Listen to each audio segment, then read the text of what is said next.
പ്രതിസന്ധികൾക്ക് നടുവിൽ ഒരിക്കലും നടക്കത്തില്ല എന്ന് പറഞ്ഞ് നമ്മൾ എഴുതി തള്ളുന്ന ചില വിഷയങ്ങളുണ്ടല്ലോ.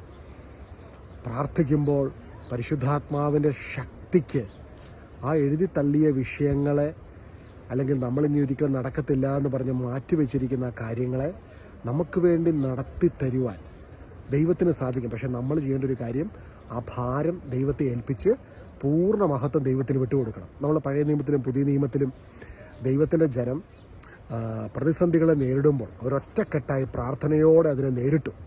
പലപ്പോഴും എങ്ങനെ നേരിടണം എന്ന് അവർക്കറിയാൻ മേല. മനുഷ്യബുദ്ധിക്ക് അസാധ്യമായ, അല്ലെങ്കിൽ അതിര് നമ്മുടെയൊക്കെ ചിന്തകൾക്കും ധാരണകൾക്കും അപ്പുറമായിട്ടുള്ള ലിമിറ്റേഷനുകളും പ്രശ്നങ്ങളും നിൽക്കുക.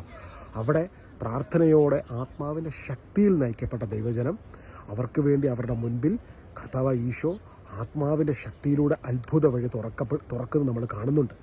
ഇസ്രായേൽ ജനം വാഗ്ദത്ത ദേശത്തേക്ക് കടന്നു പോകുന്ന സമയത്ത് ചെങ്കടലിൻ്റെ മുൻപിൽ അവർ നിൽക്കുന്ന സമയത്ത് ഒരു സ്റ്റക്കായ അവസ്ഥയായിരുന്നു. ഇനി എന്താകും, മുമ്പോട്ട് ഇനി എന്താണ്?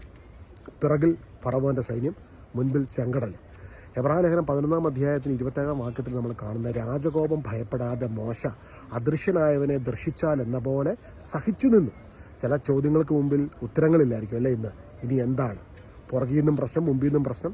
പക്ഷെ അതിന് നടുവിൽ പരിശുദ്ധാത്മാവിൻ്റെ അഭിഷേകത്തിൽ ഇന്ന് നിറയുവാൻ സ്വർഗം തന്നെ വിളിക്കുകയാണ് ഇന്ന് ഈ വീഡിയോ സന്ദേശത്തിലൂടെ.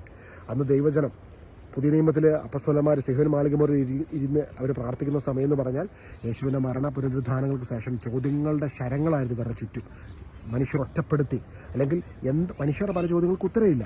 പക്ഷെ അവർക്കറിയാം ഈശോ സത്യമാണ്, ഈശോ വഴിയും സത്യവും ജീവനുമാണ്. അവൻ ക്രൂശിൽ സകലതും പൂർത്തീകരിച്ചു, മരണത്തെ തോൽപ്പിച്ച് ഉദ്ധാനം ചെയ്തു.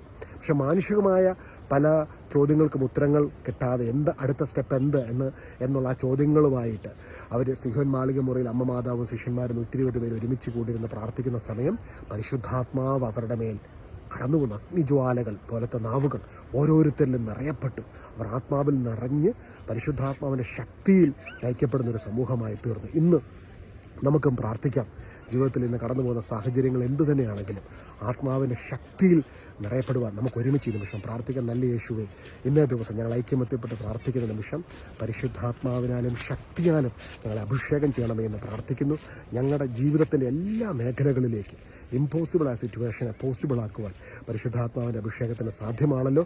ആത്മാവാം ദൈവമേ, ഇന്നേ ദിവസം ഞങ്ങളുടെ ജീവിതത്തിൽ ആ ഇമ്പോസിബിൾ സിറ്റുവേഷൻ അവിടുത്തെ കരങ്ങളിലേക്ക് ഞങ്ങൾ ഭരമേൽപ്പിക്കുന്നു. ഞങ്ങൾ ഫ്രീ ആകുന്നു.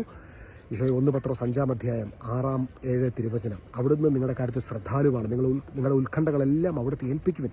ദൈവത്തിൻ്റെ ശക്തമായ കരത്തിൻ്റെ കീഴിൽ നിങ്ങൾ താഴ്മയോടെ നിൽക്കുന്നു. അവിടുന്ന് തക്ക സമയത്ത് നിങ്ങളെ ഉയർത്തിക്കൊള്ളും. ഇന്ന് ഞങ്ങൾ ഒരുമിച്ച് പ്രാർത്ഥിക്കുന്ന നിമിഷം പരിശുദ്ധാത്മാവൻ ഞങ്ങൾ ഓരോരുത്തരും പൂരിതരാകട്ടെ. പരിശുദ്ധാത്മാവൻ ഞങ്ങൾ ഓരോരുത്തരും നയിക്കപ്പെടുമാറാകട്ടെ. പരിശുദ്ധാത്മാവിൻ്റെ വരദാന ഫലങ്ങളിൽ നിറയപ്പെടുമാറാകട്ടെ. പരിശുദ്ധാത്മാവിൻ്റെ ശക്തിയാൽ ഞങ്ങൾ ഓരോരുത്തരുടെയും ജീവിതം അനുഗ്രഹപ്രദമാകട്ടെ. അത്ഭുതകരമായി ദൈവമഹത്വത്തിൽ വഴി നടത്തപ്പെടുവാൻ ഞങ്ങൾ ഇടയാകുന്നതിനെ ഓർത്ത് ഞങ്ങൾ അങ്ങേ സ്തോത്രം ചെയ്യുന്നു.